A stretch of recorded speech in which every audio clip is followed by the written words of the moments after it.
Hi everyone, welcome back to the Southerner's Northern Garden and Drip 101. So today I wanted to go over some basics of drip irrigation, both to connect directly to an existing sprinkler system, and if you don't have a sprinkler system, how to connect directly to your hose bib on the side of your house. So before I begin that, I wanted to go over a couple tools, and probably the most important tool to the drip irrigation basics, and that is something to organize your drip supplies. So I have this Craftsman toolbox here that has different dividers in the center, which is excellent. You can also pick up the hobby divider kits, which I have as well. They both work excellently because drip is not something that is necessarily cheap. It can be if you just want to set up a few containers, but it's very easy to lose the supplies because they're so tiny. So I would suggest you initially invest into something to hold those supplies. I also really like this bucket boss right here, which I put a lot of my drip tools in.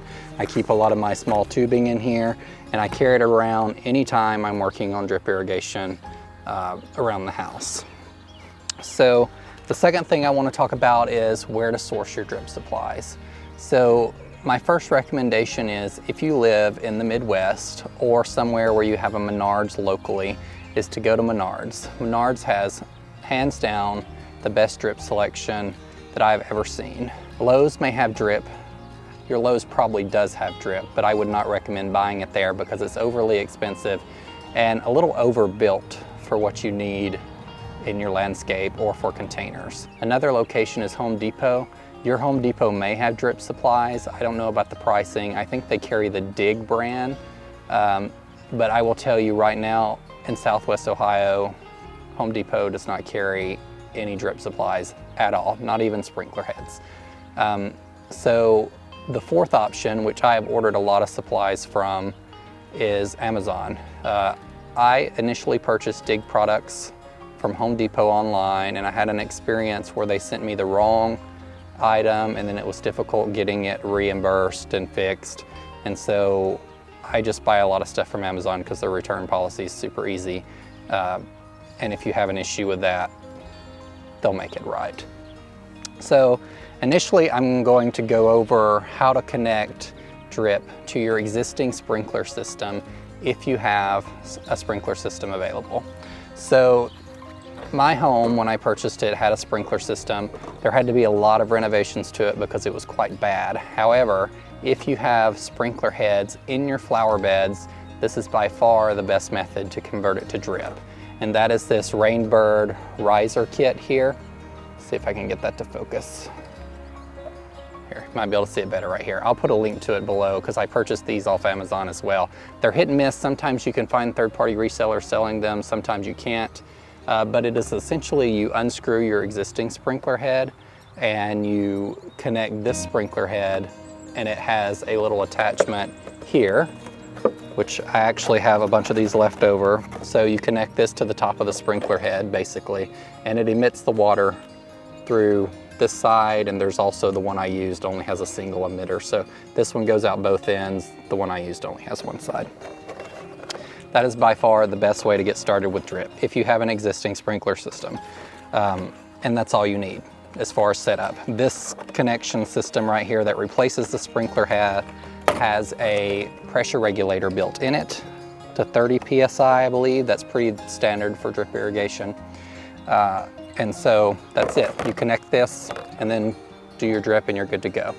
The second method I want to talk to you about briefly is if you do not have a sprinkler system, and that's probably going to be most of the people watching this video.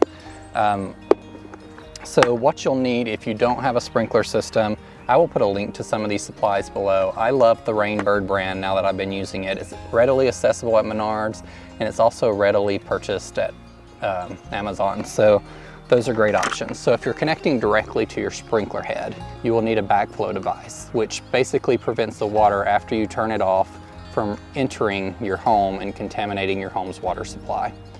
After that, you will find a PSI regulator, which brings the PSI down to 30 PSI. So here we have the hose bib connects here, we have the backflow device, the PSI regulator, and then a connector that connects a standard water hose size to drip irrigation, and this one is actually from Lowe's. They do have good ones. What I meant by overbuilt earlier is you stick the tube in here and then you twist this on. That's not necessary if you're reducing your pressure to 30 psi, because the hoses are unlikely to blow off. I've never had a 1/2 inch hose disconnect because of overpressure, because all of my devices are on a PSI regulator. So this device right here connects directly to 1/2 inch pipe, which 1/2 inch pipe is what your standard distribution tubing is if you're going to be doing perennial shrubs, any plants in your landscape. You will want 1/2 inch distribution tubing because it provides the best flow and the best pressure to reach all locations of your garden. If you're only doing containers solely on drip, there is an optional connector here. So instead of connecting the 1/2 inch, you'll connect this. And you can see I've used this before, and it is basically blank at the bottom. It's just a cap. But on the side, it has a 1/4 inch drip connector. So you will connect this as the distribution tubing directly from your hose instead of the bigger 1/2 inch distribution tubing. So you can see this is 1/2 inch distribution tubing, goes directly in here. And then we have 1/4 inch distribution tubing, which is really tiny, and it would connect here. So that's the basics of getting your drip system set up and connected to your hose valve. So the next step is optional, and that is putting a timer on your drip system. I highly encourage it. With a sprinkler system, I have a Hunter irrigation box that works via Wi-Fi, and I can simply connect schedules or set up schedules to schedule the drip irrigation whenever I want directly from my phone. If you are connecting directly to a hose, I have used 2 different brands, and this year I have switched to 𝗟𝗶𝗸𝗲 is what it's called. It's a Wi-Fi hub, so you connect this to this little tiny device here to your Wi-Fi inside, and it stays plugged up. And then this part right here is the actual connection to your hose. So you would connect this before the backflow device that I showed you earlier. So it will be, I'll show you a picture of what mine looks like in front, because although I have a sprinkler system, for my containers up front, they are actually on a hose bib because I don't have a separate zone for those, and I need to water those more than I would water the plants in my landscape. So very good investment. This is $50 to $60 at any time from Amazon, and it pays for itself time and time again. So let's start out by going over the 1/4 inch drip tube. So the 1/4 inch drip tube, as I mentioned before, is this size drip tube. This tube you may recognize from my petunia planting video. This is what I ran on my white aluminum fence in the front, so it's kind of hidden. You can't really see it. It's a great option if you have white siding as well, or any other color that you can imagine. This can actually be painted very easily. So they sell all sorts of different colors online. It's typically black, brown, and white. And so white's a good investment in those cases. In other instances, you are probably just gonna want black, simple black distribution tubing. This is 1/4 inch. This is what I use when I run drip to all my containers elsewhere or through pots and put emitters on the end. So this is that. There is also available 1/4 inch distribution tubing that has emitters built in every so many inches. You can choose 6, 9, 12, 18 inches. This one right here, I believe, is probably 12 inches, maybe 9 inches. But you can see this bump right here. There's a ridge here, and then down further here, there's another ridge. And this is what I actually put in my dahlia beds. So that's what I'll show you here in a minute. And it's great if you need to water like raised beds. This is what I go with right here, the 1/4 inch distribution tubing. And these emit, I believe it is 0.9 gallons per hour. So generally we call it 1 gallon per hour. Each emitter spot emits 1 gallon per hour. So if you have a length of hose that has 5 emitters on it and you run that hose for an hour, it will emit 5 gallons. That's essentially what that means. For beds, if you're watering garden beds, then you will want the black 1/2 inch distribution tubing. This tube is basically what it says. It has no emitters in it. It is simply to get water from one place to another. So black distribution tubing, very simple. You connect directly to your hose bib and run down whatever length you need. And then, just like the 1/4" distribution tubing, they make distribution tubing that has emitters built in as well. Let me find one on this length of hose. Here it is right here. I don't know if you can see that little dot, but there's a tiny spot. These also emit 0.9 or 1 gallon per hour. So if there's 10 emitters on this length of hose, they will emit 10 gallons if you run the drip for 1 hour. Now, something very important when purchasing drip irrigation supplies, whether you're purchasing the hose itself that has emitters in it or individual emitters, you will want to purchase emitters that are pressure compensating. If not, and you don't have a pressure relieving device or a pressure stabilization device on your hose, like the PSI regulator I mentioned, the emitters, if you have both pressure compensating and non-pressure compensating, the non-pressure compensating emitters may release more or less water than what they say. So it's very important. The pressure compensating emitters may cost you a few more cents, and the emitters simply look like this. So there's all different sizes of these as well. These are 2 gallon. I typically use 2 gallon per shrub. For perennials, I have 1 gallon per hour emitters, and then I also have some other shrubs that are really small and don't need a whole lot of water needs, and they have 1/2 gallon. 1/2 gallon's also really good for containers as well. So from there, it's basically a puzzle piece. So there's various connectors if you need to connect, if you run out of hose, or you need to connect a black distribution tubing to a black emitter tubing or a brown emitter tubing like I just showed you. There's these simple connector pieces here. Put it on one side, put it on the other, wham bam. And then there's 90-degree pieces and T's. All of these things are things you may need when you're putting in your emitter system. The 1/4 drip irrigation system, 1/4 length hose or 1/4 size hose, also has the same connectors. They're very tiny. That's why I recommended getting one of these boxes, because these things may come in a pack of 10 for $3 or $4, but if you lose the pack of 10, which has happened, then you're out $3 or $4 and you got to buy more, because these do not go as far as you might think they do. So same thing, they have 90-degree angles, T's, solo connectors, that type thing. So let me talk a little bit about some other options you have in the front. So typically I will run 1/2" distribution tubing to where I need to go, and then from there, when it meets plants, I switch to the 1/2" emitter tubing. I prefer the emitter tubing that has emitter spacing every 18 inches. So like there's an emitter here, and there's also an emitter here. So in these 2 locations, that's pretty much spacing that is pretty common for any perennials. So you can basically use this hose as a distance to place your perennials, and it works awesome.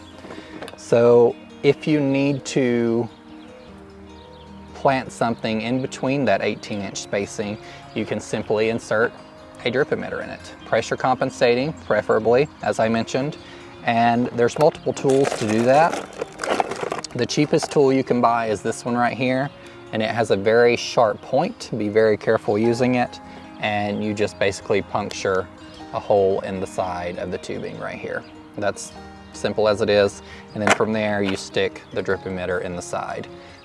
You can also combine the system. So say you needed to, let me set this down. Say you needed to get to a plant that was further away, you can do this with either the black or the brown tubing. You connect this. If you use the Rainbird ones, you can connect these directly to the distribution tubing, and then you connect this hose and run it wherever you need. So you can mix and match as needed if you're going downhill. Now, I wouldn't recommend beginning at 1/4 inch and stepping up to 1/2", because that's gonna cause pressure problems and you're just not gonna get an effective result with that. But going from 1/2 inch to 1/4 inch, you can have very effective results with. So on the topic of what lengths you can go to run emitters and tubing. Online you will find, depending on the pressure, so if you're using a pressure regulating device, you can run 1/2 inch tubing. It'll tell you 200 to 300 feet. What I want to tell you is, based on my experience, that is not correct. You can go quite longer, and in fact my entire front flower bed and the flower beds on the side of my house, not including the new patio area, run off one zone that has multiple sprinkler head conversion kits like I showed you at the beginning of the video. So I know some of those lengths are longer than 200 to 300 feet. As long as every emitter on your system is pressure compensating, you will get even flow throughout your drip system. Now, at some point, you're not going to have enough pressure. And at that point, you will still likely get water flow. You may not get the 1 gallon per hour, so you would just need to run the drip emitter longer than the allotted time to get the water flow that you needed to satisfy the plants you were trying to get water to. There's a couple other things that may be helpful for you if you have only one emitter source, say your hose bib, and you need to split off into multiple zones, and you can buy multiple timers and do it that way. I have promoted the 𝗟𝗶𝗸𝗲 brand of products on my channel because I think they are by far the best watering tools you can buy. They're made of high quality products and they come with lifetime guarantees. I have a link in all my videos with them, and they're an excellent source to buy products from, both water hoses and splitters and valves. So I use the 𝗟𝗶𝗸𝗲 splitter valves, and you can split one source into 3 different locations. On top of that, you can buy individual switch valves. They make them in both the 1/4 inch size, which are a little more difficult to find, and the 1/2 inch size, but these come in real handy for instances that I'm going to mention now. So in the front, around my fountain, you know I have the Irish and Scottish moss around the paver stones I have there. I have 2 drip sprinkler heads that emit there. A caveat to adding those to your system is because they are not pressure compensating, you cannot use as many of them on your system. And if your system is already under a lot of load and doesn't have a lot of pressure to begin with, they will not fully emit from the ground. So I'm going to show you a video of how those work here. I'll play it to the side, that way you can get an idea of what I'm talking about. And essentially I put this before them on 1/2 inch drip tubing. That way I could turn them off at any time if I didn't need to water and spray water everywhere. And I have reached the point in the front flower bed where I have exceeded my capacity up there. So a lot of times I have got where I just keep these turned off so all the other plants can get adequate water. This is the first season that I'm going to be doing that. I may have to provide supplemental water to the Irish and Scottish moss, but that also gets hit by sprinkler heads from the lawn, and also get some overspray from the fountain, so they will probably be okay. But that was important my first year when I installed that. A couple tools that I highly recommend if you're installing a lot of drip, because these tiny emitters are very, very rough on your hands. I've actually had my hands bleed after installing drip irrigation all day. Because if you're pushing these in repeatedly, they have kind of sharp edges. So what I'm going to recommend is these 2 tools, which I will put links to below. The first one is a device that punches holes in 1/2 inch emitter tubing. So I showed you this one. I don't love it because it requires a little manual labor, a little more manual labor, and you can actually, it's easier to get the hole like crooked or mess it up with this. Instead, I like this device, which you may be able to see if when you squeeze it, there's a little pin here that punches the perfect size hole in the tubing. And this is what it sounds like. I'll just do it on this tubing. Let me pick this black one. And you might be able to hear it on my microphone. And that's it. Then there's a tiny hole here. You just stick an emitter in it, which looks like this.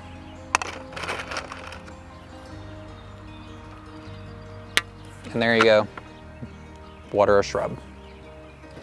Another tool that I really like if you're doing 1/4 inch drip tubing, and a lot of it, is this device right here, which allows you to insert emitters on the end of 1/4 inch drip tubing, which this is the one that typically your hands will get really sore and hurt. And because these pieces are so tiny, it's difficult to wear gloves with. So how this tool works, and they're like $10, both of them, somewhere around there. You can get them from Amazon. I'll put links below. Is you insert the drip emitter right here, like that. You put the tube connecting there, and then you just squeeze this handle, and it's connected to the end of it. Lifesaver, let me tell you, I don't know how many times I've used this thing, and I should have purchased it earlier. So that's just a little pro tip to you, to go ahead, and if you're going to be doing a lot, to purchase one of these. This is, I don't know what brand it is, but I'll put a link below. It's either Rainbird or Dig. Those are the two exclusive providers that I have used. A couple other things you will need is landscape staples. Do not be fooled and purchase drip staples from your local Lowe's or your local Menards because they're overpriced. Go to the landscape fabric outside in the garden center and purchase landscape staples. It's actually cheaper. There's actually a website that only sells landscape staples, and I will link it below because I purchased, I forget how many, but it was like 1,000. If you're putting down landscape fabric, it's a great place, but if you're putting down a lot of drip, and you simply need to stake the drip, you just lay it on the ground and stick these in the ground. A rubber mallet is very helpful if you don't have one to do that, if you have tough ground. And you can either buy ones that are galvanized so they don't rust, or a non-galvanized. I recommend non-galvanized simply because when it rusts, it holds in the ground a little better. So I'm right here with my dahlia bed, and I ran the 1/4 inch spacing emitters that are, I believe, are every 6 inches or so for these dahlias a few weeks ago, and I've been promising you this video, so I'm going to demonstrate what drip irrigation looks like when you turn it on. So I'm going to go into my sprinkler system and turn on my orchard zone back here in the back, and you may be able to hear it start up. I'm going to run it for a few minutes and pull this line out so you can see it. I do have it tacked down.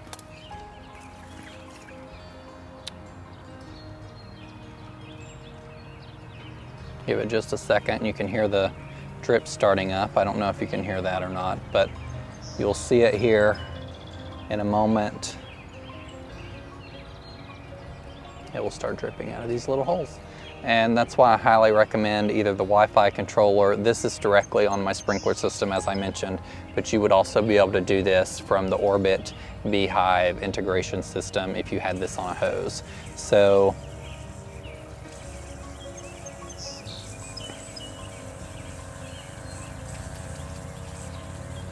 there we go. I don't know if you can see it. We got water. We'll lay that back down.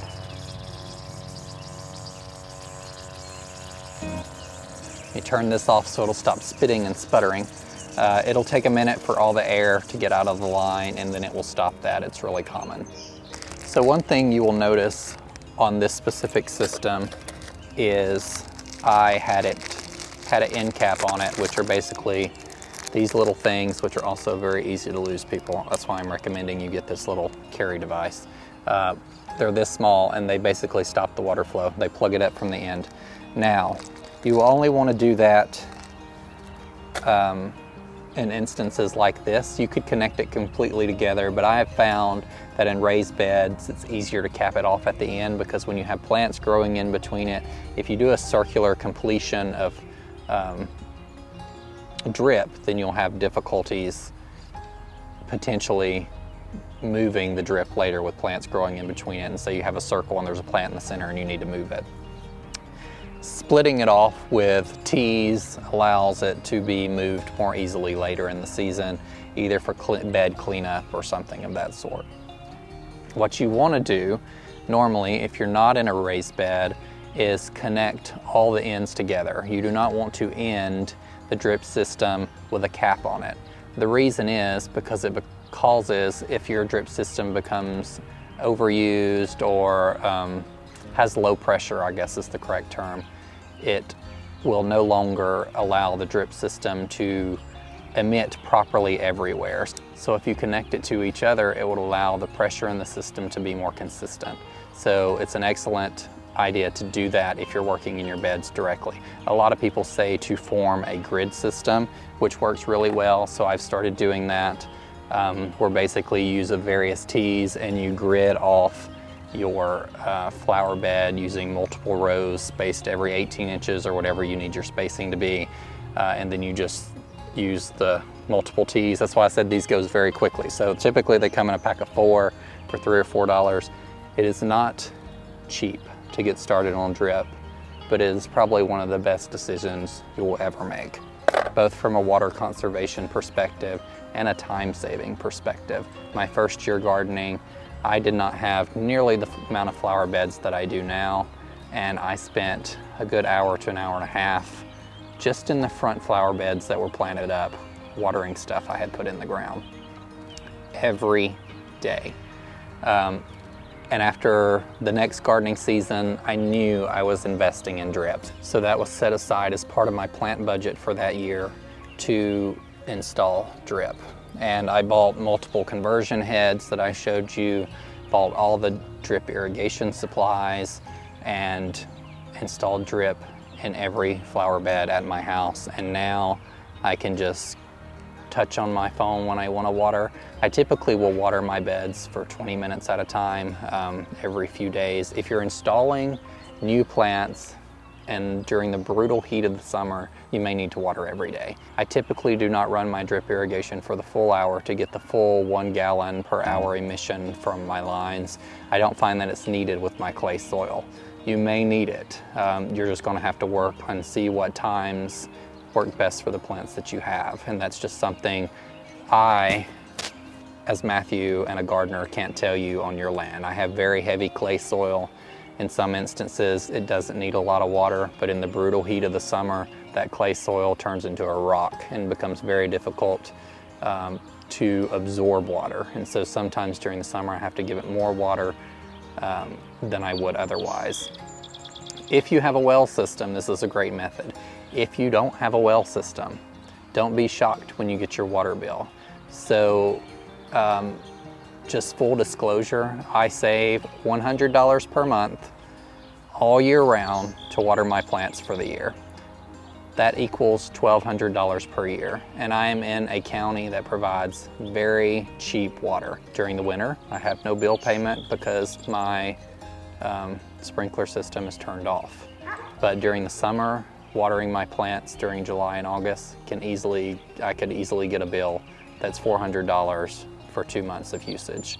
And that is with a deduct meter on my sprinkler system. If you're watering directly from your hose bib, it is going to cost significantly more because you have to also pay for the sewer. So keep that in mind. I have a ton of beds. It's unlikely to cost you $400 to run your drip system.